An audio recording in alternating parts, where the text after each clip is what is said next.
Hello everyone, we hope you are doing great. Welcome to this question and answer session on GRASP. Right now we have Nidhish Sagar, the student from Indian Institute of Science, who is going to pursue his PhD in Massachusetts Institute of Technology. So Nidhish, welcome to the question and answer session. Hi Sudeep, glad to be here. And yeah, we have got a list of questions from curious bunch of all your juniors from Indian Institute of Science and Indian Institute of Science Education and Research. So I'll be reading it out, and they'll be looking out for you to provide the answers which has ever stayed in their mind. Sure, I can give my opinions. Yes. So the first question comes from Aditya Basu of Indian Institute of Science. What criteria one should keep in mind while choosing international university for their PhD? Okay. Criteria, of course, the reputation matters, and we all have a general idea about the reputations of the universities. But what I would like to say is that look at it like brackets. Like top five universities at any given point in a day or something, all of them are equivalent. Like say MIT, Stanford, and say Berkeley and Harvard. These are all like very good universities, and among these, the rankings are just, you know, on any particular day, probably one was better than the other. But if you get in any of these places, these are the best. Like these are known as Tier 1 universities. Now, then repute comes to then you can say that lower down in the repute is Tier 2 universities, which are like, UIUC and Michigan, then Purdue, Santa Barbara, all these universities. Of course, see, it is all field specific, but then in general, this is the kind of reputation that is generally considered across the world. Now, whether you have to look at these or not, it's up to you, because I know some people who have very clear in the mind that that they want to go to this particular professor, and whether this professor is in a very low ranked university, it's okay for them. So if that's the case, then sure, go ahead, no worries. Nobody says that's a good or wrong thing. But the advantage of coming to good universities is that, or like Tier 1 universities, is that you'll get better connections, in the sense there'll be lot more people who want to employ you, and all these career fairs and everything. It has a brand value which sticks to your name and your CV, which will carry you throughout your life. And what else? You'll have more choice of good professors to choose from, at these top universities, because these top universities only recruit the best people uh, on average. So your choices will be better, and your peers will be really good.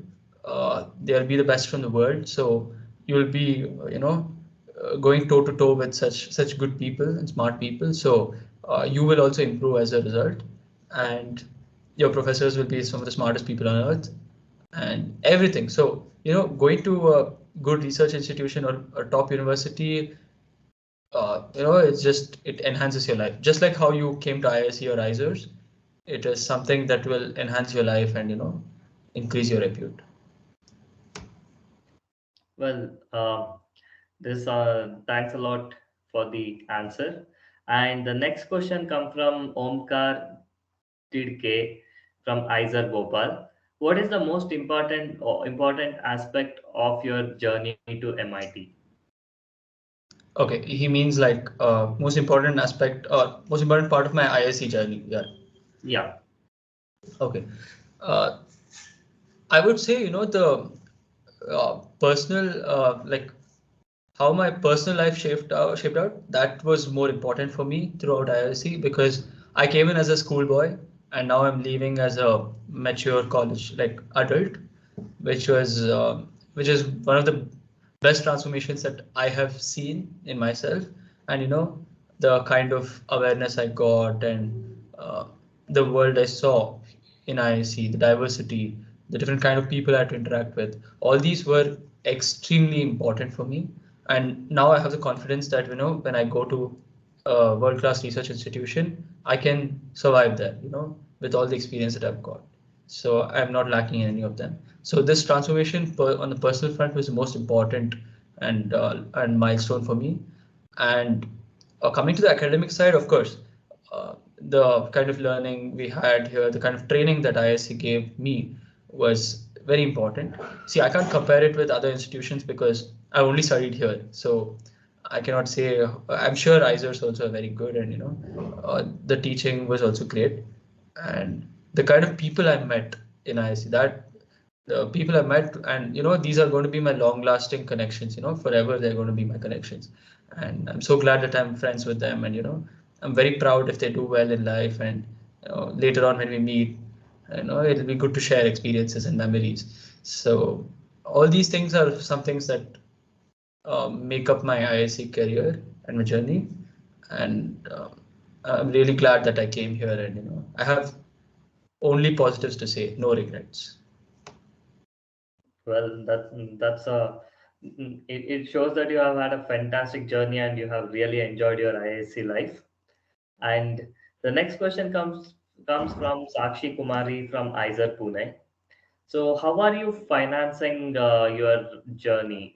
Maybe she means how are you going? What are the financial sources once you enter MIT? Oh, so PhD admissions come with funding. So if you get PhD admits in US, you are funded. So that means you get a stipend, basically a salary that will cover your living expenses and will allow you to save some more. Now, how much you save depends on how much you spend, but it'll definitely be enough to lead a student life. So it is fully funded. See, what I would say is the only expenses that you will incur are when you're applying for universities. So applications are expensive. Like every university costs at least $75 to apply to, and I applied to like 14 places. So it's already a lot of money, right? So I spent almost close to $2,000 on applications itself. So that is very important to take care. So how much is $2,000? It's almost like 1.5 lakhs. So it's a pretty big amount. And what I would say is, you should be very judicious in applying, and apply to places you have like dream schools and safe schools and all those things. Very important. And otherwise, after you get, it's fully funded. So in MIT, our scholarships are almost like $40,000 per year. So that comes to about like 30 lakhs per year, which is like pretty good, right? And obviously there'll be expenses also, but then even if you save little, it gets amplified in Indian rupees. So I would say, universities pay well. Well, even Ajay Agarwal from IISER Pune also had similar question. So you have answered both of them in one shot. So Ajay Agarwal from IISER Pune has another question. Does the gap of more than 2 years matter after masters for applying PhD at abroad, or does the gap between bachelor or masters matter for having PhD abroad? Okay, Maybe in means terms of gap gap, year. yeah, got it, got it. So see, gap years don't matter if you are utilizing it properly. So if you're a project assistant or a research assistant in some lab, then it is fine. And obviously you'll get some publications also out of it. So that is completely okay. In fact, it is recommended that people do that so that they know what they're doing with life. So such gap years okay. But just taking a gap year to study for entrance exams, you won't have anything to show for it. And obviously, when you're applying to the US, they will ask you. Professors ask things like what were you doing with this year and everything. So the more gap years you take, the harder it is to explain. So try to restrict it to a year or so, and then whatever opportunity you get, just take it. Because there's nothing like a best opportunity. It's always what you make out of it. So um, yeah, take a break, but not too long. So that's okay. It's fine. Everyone understands. Especially it's a trend these days also. So it's okay. It's fine. So we have a question from Ankit Meiti from IISER Behrampur. So what are the scholarships should one reach for when it comes to applying and getting into MIT? or MIT or any such international universities? He means PhD applications or Yeah, PhD. So the thing is, see, PhDs are fully funded, so you don't have to look for scholarships. But obviously, if you have scholarships, then then your professor doesn't have to pay you. So you have more flexibility in what you choose to work on, or whom you choose to work under. But the thing is, for international students, there are very few opportunities. Like, I don't see any funding. There are a few, like KC Mahindra Trust and Tata Endowment for Higher Education of Indians. So Tata thing is a loan-based one, like you have to pay it back, but then the KC Mahindra is a scholarship. Now these are like very limited, the amount they give, but you can always try for them. There are also some TOEFL scholarships also. Like if you write the TOEFL test and you do well, and obviously it's an organization, so they do give, I think, loan-based scholarships. So there are scholarships possible. But I would say for PhD applications, you don't need it because you'll be fully funded there. So just get a good offer, and you can just go and survive with that money there. So we have a question from Toral Samyukta from Indian Institute of Science and Research, Bhopal. She's asking about the time management. How did you manage your time during your journey in IISc before getting into MIT? Okay, so this is like a general question, I would say.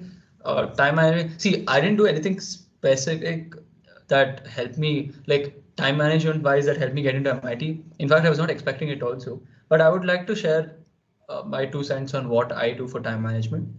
And in no ways, in no means, by no means it is perfect. So what I do is I I go with the flow, and I have certain deadlines I have to meet, and I do all of them.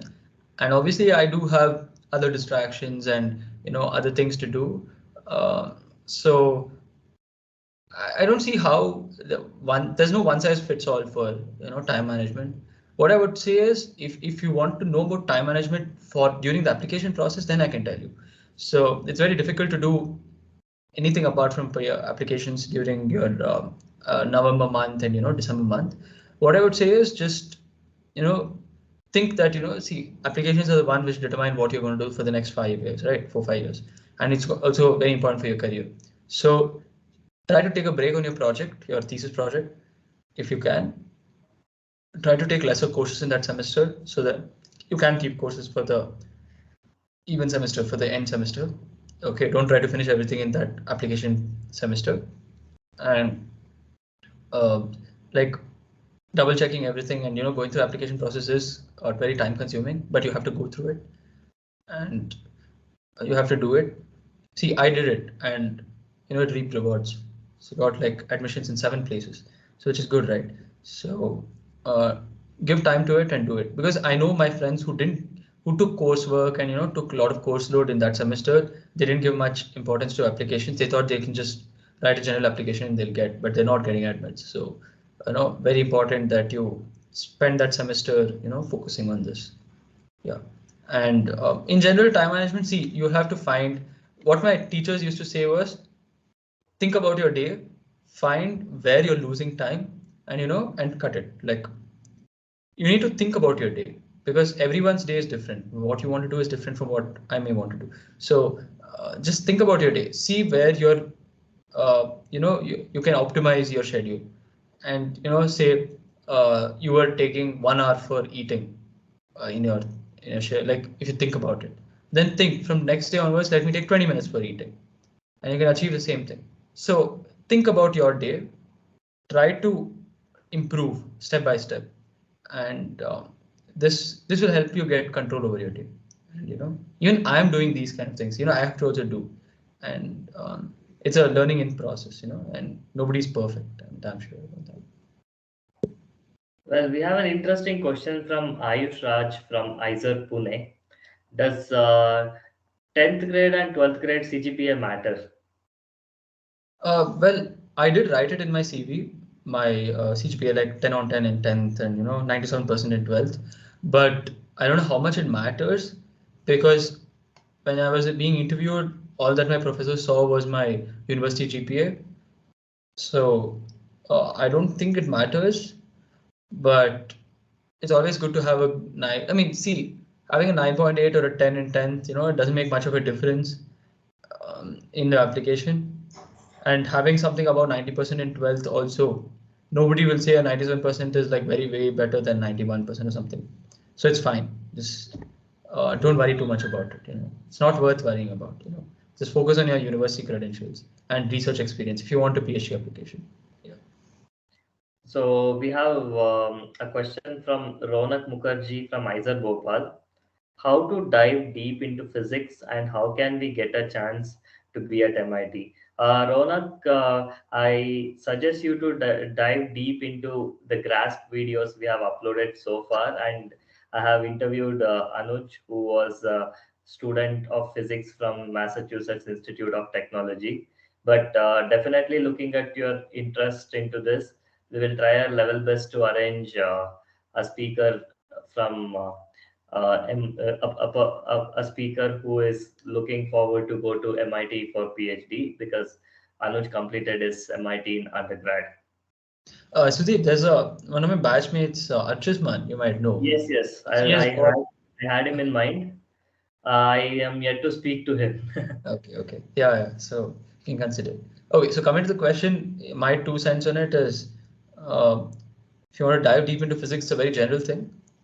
Just try to think about what you want to do in physics, whether it's high energy or astro or condensed matter or what. Think about it. Get some research experience, which is the most important thing. Like work in good labs, which publish well, and try to see whether you're able to understand what they're doing, and all those things. And finally, when you comes near graduation, obviously you need recommendation letters and all these things. So you have to go through the application process. It's not something unique for physics or anything. It's the same for all. And what was the other part of the question? Like, yeah, interest in physics How and. can we get a chance to be at MIT? Well, see, if you want to be at MIT, you have to be at best in your field. Okay, so physics, there's a lot of competition compared to say materials from my side. Physics has like 3 times or 4 times the competition because there are simply so many people who study physics across the world. There are amazing Chinese people, amazing Singaporeans, Middle East people, UK, Europeans, people from Brazil. Everybody, so many people study physics. So you're up against like an entire lot of people in the world, and so you need to be at the top of your game. You need to have like papers, and you need to have what like extremely good GPAs and everything. So if you can like choose an area which is more niche, where it's like the condensed matter a lot of people take, so you can something take like high energy or something where there's lesser competition, but obviously your opportunities are also lesser. So it depends on you. You can't really say that this is the path to get into MIT. It's so much dependent on circumstances, and every year things may change. What is in your control is to be the best in your field, by putting a lot of hard work, and then you can you will get some place, so which is equivalent to MIT. So think that way. So, Ninad has a question. What habits and values do you think had an impact on your journey to get into MIT? Habits and values. Okay, see, one thing is um, I'm a very approachable person, and which is why a lot of people like to talk to me, and I like to talk to all of them. So what happens is, by due to this, I get to listen to a lot of experiences from people, and I tend to have a more better view about things in life because I'm ready to mingle with people. See, it's not about being introvert or extrovert. It's about how well you mingle with people. You don't have to talk always. Okay, you need to know when to talk in the right situations, and listen to people. So those things are very important. I think that skill of mine really helps because I talk to professors like they're my elder brothers or elder sisters. So like I seek advice from them. Uh, I talk to them about trends and research and everything, and they're very willing to share honest opinions with me. So they know me as a person who's good, who can speak well, and is a person whom they can hang out with. So which helps because at the end when you're seeking help, you're seeking recommendation letters and everything, these things matter a lot. You can't just be an isolated student. You have to be a person who can gel well with the society. So this quality of mine, I think, is the most important thing that I feel helps me, get into, knock on the doors of good institutions because they want people like me. And what else can I say? Obviously, having good credentials, um, helps you get to the door of great institutions, and having research experience and everything. All, but you're asking about spirits and values. What else? The ability to engage in collaborations in research, that helps a lot because that helps you finish your work faster. So that's important. And the ability to work uh, even outside your schedule. So what I want to say is like, see, 9 to 5 is office hours, but you should be ready to give even your 11 p.m. and 12 a.m. to research. Now, I know about, you have to have a work-life balance and everything, but in research, it's so special that, you can work whenever you want and you can chill whenever you want. So as long as you're doing work, it's enough. So I would say that, be flexible with your schedules and do the work, follow your profs, just listen to them because they have more experience. When you get to a stage where you can make decisions on your own, then you can challenge the profs. But until then, just follow what they say. So I think these are the values, that will really help you do well in your undergrad and, have a good chance at getting into great institutions. We have a question from Lakshya Gehlot. What is the stipend for PhD in MIT? Any idea? Yeah, it's among the highest, Princeton, MIT are the ones which pay a lot of money. So my scholarship is around $40,000 per year before Oh, tax. Yeah, so that's huge. yeah, MIT pays a lot. Yeah, I mean, compared to other universities, and other universities are not bad. Most of universities are between 30,000 and $40,000. But every $1,000 is a lot of money. Like, yeah, so it's a lot of money, and yeah, you get a lot of just look at websites. So usually universities, see, I can tell you what my offers were. In UPenn, I got 36,000. In UIUC, I got 30,000. So see, these are like values. The amount is fixed. Like it's not like somebody better than me gets more money or nothing like that. Stipends are same. It's just like in India, PhD students get the same salary, right? There's no, okay, PMRs get more, but then all PMRs get the same money and all non-PMRs get the same money. So there's no hierarchy of criteria that way. Same like that in the US, but it's very university specific. If you get in top institutes, they give a lot of money. So definitely more than enough to live a student life. We have Anirudh Arora asking you a question, how to approach foreign professors for internship. Yeah, very important. See, nobody wants to take a student for 3 months, okay? There's absolutely no use. When you do research, you realize that 3 months is not enough to do anything useful. 3 months is only useful to get good experience in the lab. Like, I can do this, I can do X, I can do Y, I can do Z. So that is experience. But an entire research, what the professors look at, start to the end of the project, takes much more than that, like 6 months to a year. So what I would suggest is, unless you have a external scholarship like say SN Bose, Corana, or Dardwise or whatever, uh, don't bug professors with internship requests because seriously they don't have the bandwidth and the money to support you. It's always better to get good experience here back at home than wasting your time trying that. So for example, I'll tell you my CV. So I don't have any abroad research exposure because when I had to go abroad, COVID struck. So in my third year, I couldn't go. But still, I managed to get into MIT because I have like IISc is a good research institute, and you have good experience, different experiences. All these things are important. So I don't think professors think about that too much. But what I would say is top institutes like Harvard and Stanford, look at foreign internships because they just see like, oh, this person has foreign internship, so that means he knows how to deal with different people from different cultures.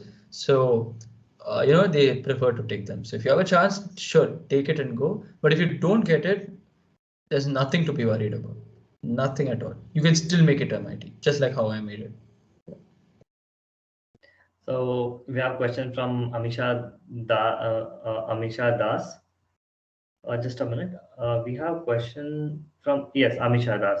So managing life during journey to making it to MIT. I guess this question is briefly addressed in the earlier part of our talk. See, I understand, people having this. See, everyone fancies MIT, and everyone wants to get in there, and they all are ready to make the modifications to their life just to get into MIT. What I want to say is, don't make it your life's aim to just get into MIT, because life is bigger than that. Even if you study in any other university, it's okay. What you need to think about is, how to enjoy what you're doing every day.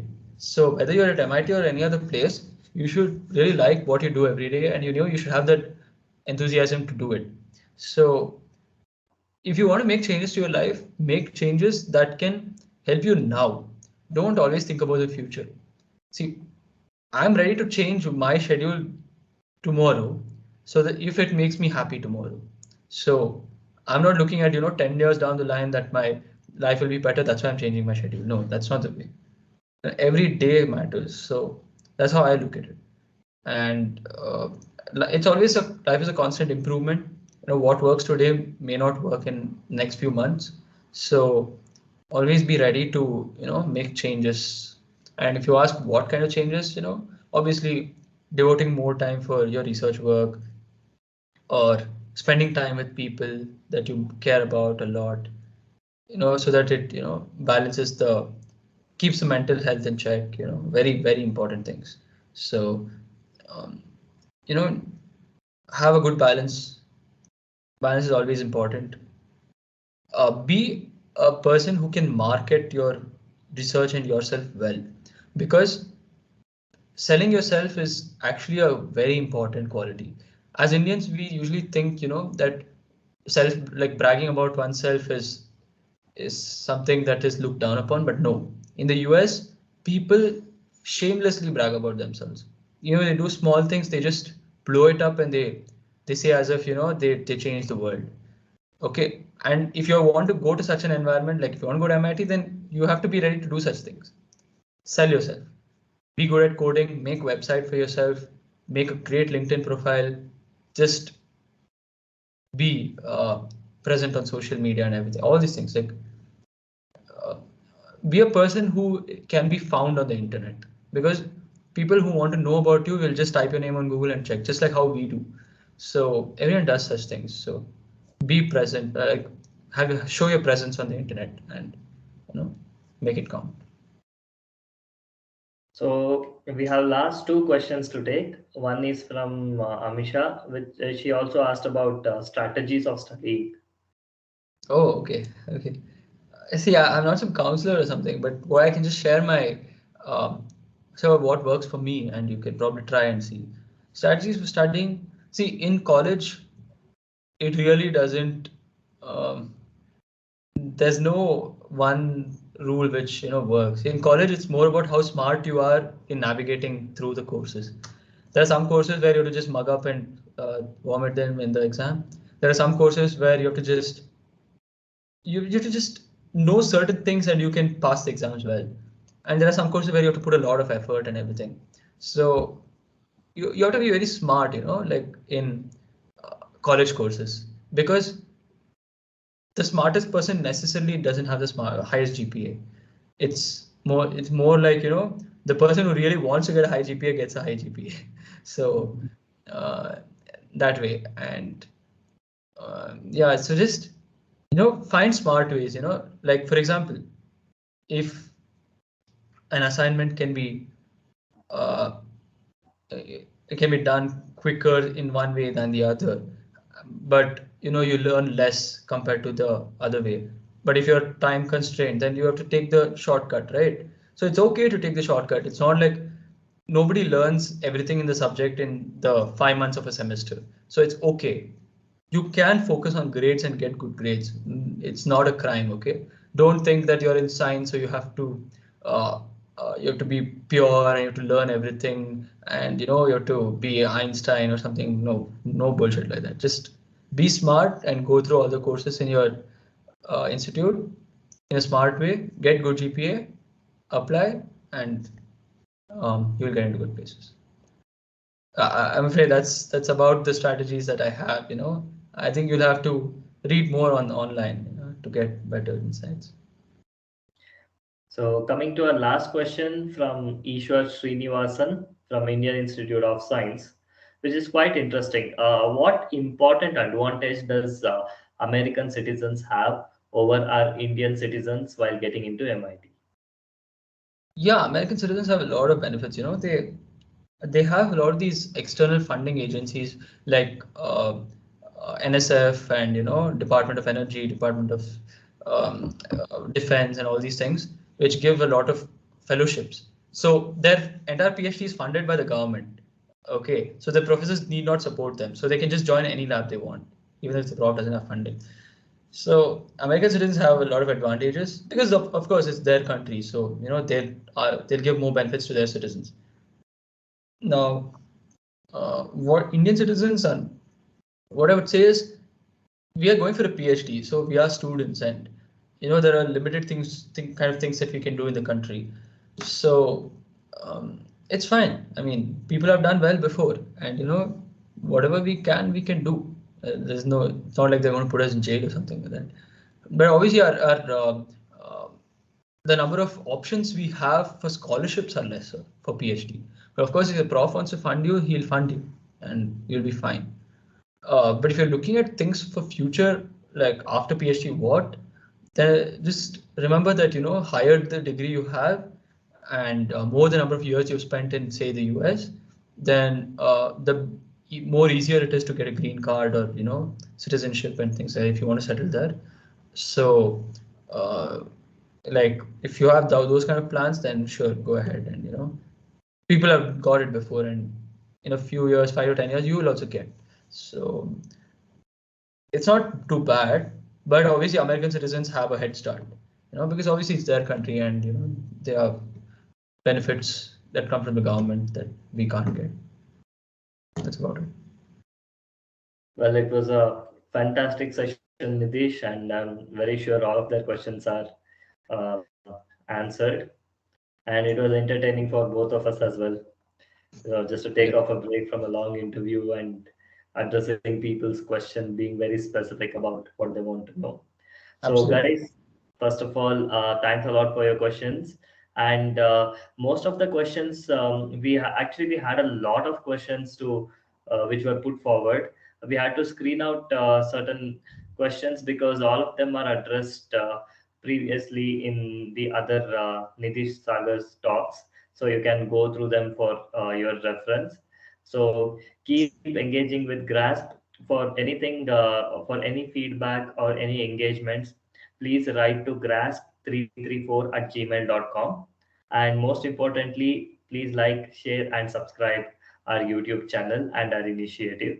And thanks a lot, Nidhish, for being a part of our Grasp talk. And we look forward to have you in the future as well. Thank you. Thanks for And calling me. all I'm the glad to. best for your MIT journey in the future. Thanks, Sudeep. Thanks a lot. Looking forward to talk to you in the future as well. See you. Definitely. Thanks, guys. Thank Bye. you.